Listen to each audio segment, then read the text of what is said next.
Silent Hill 2 is a horror classic that everyone has basically heard of, and it's finally getting a remake in Unreal Engine 5. With around 2 decades of technological advancements, are graphics enough to surpass the original? Or is there something more here? Well, we got the opportunity to try out the remake for ourselves. So here's what we think. In my restless dreams, I see that town. Well, I'm alone there now, in our special place, waiting for you. Mary? Starting off with the story, it begins exactly like how the original did. To summarize, James, the player, receives a letter from his supposed-to-be dead wife, Mary. In the letter, she says she's in their special place, in a town called Silent Hill. Silent Hill, the town, in Silent Hill 2 Remake, the game, has been redone from the ground up, so the places to explore are completely different now. The storytelling is amplified by the environmental cues and facial expressions of the characters, that of which has been vastly improved with the latest technology. A lot of work has been put into body language, and it really portrays their confusion, fear, shock, or their sadness. With a brand new area now, the camera has been fully unlocked, unlike the original, which mostly had fixed camera angles. Though some might say that the fixed camera angles made the original much more iconic. Now that we can look around, the environment is really detailed, with different areas having distinct designs. There are many natural and smart hints placed throughout the environment, unlike, just splashing yellow paint everywhere, and these really guide the player to something of interest. At these points of interest, the game revolves around solving puzzles while fending off monsters, though the puzzles are completely different now in the remake. The puzzles have very little hints with almost no guidance, though we actually appreciate this different approach.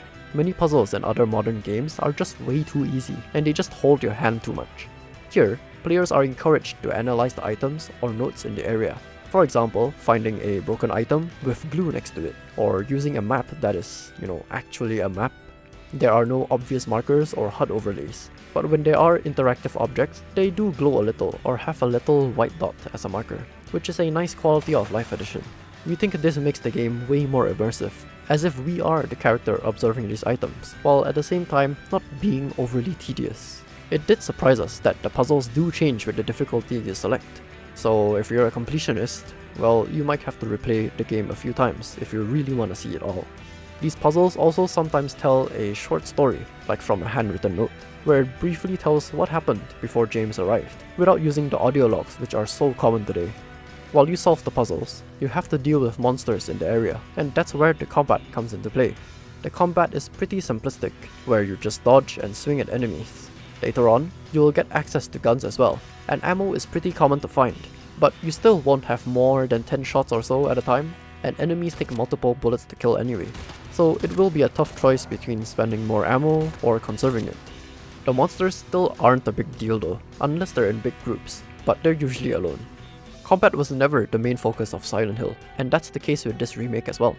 At the end of the day, the main focus of the game comes from the story and puzzle solving, but overall, the combat still felt very smooth. If you couldn't tell, Silent Hill is a horror game. Ooh.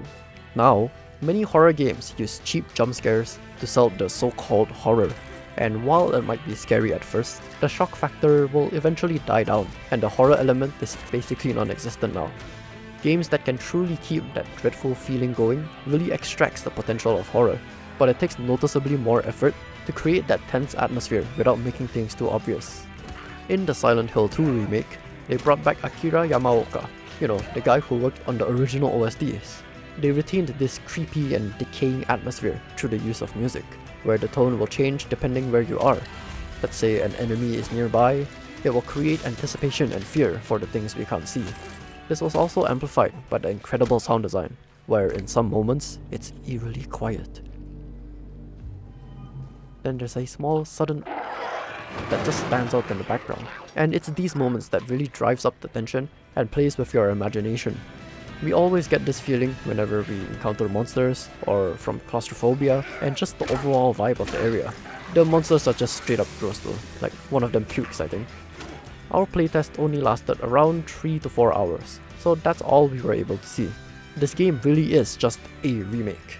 The lore and setup of the story, at least from the preview, is basically identical to the original, but the puzzles and places were completely different. Progressing through the game was certainly much faster than the original game, with puzzles still being the main focus. The effect of the atmosphere may differ between players, as it is common for older games to have a creepier vibe, so the remake may look good, but does it look like Silent Hill? Overall, we feel that this remake was basically made to appeal to a wider audience. I'm sure many players are aware how nostalgia might influence their perception of a series. So for those of you who've played the original, what do you think of the remake? Do you think it surpasses the original, or is it just merely a graphics overhaul? Let us know in the comments, and be sure to subscribe for future game previews just like this one.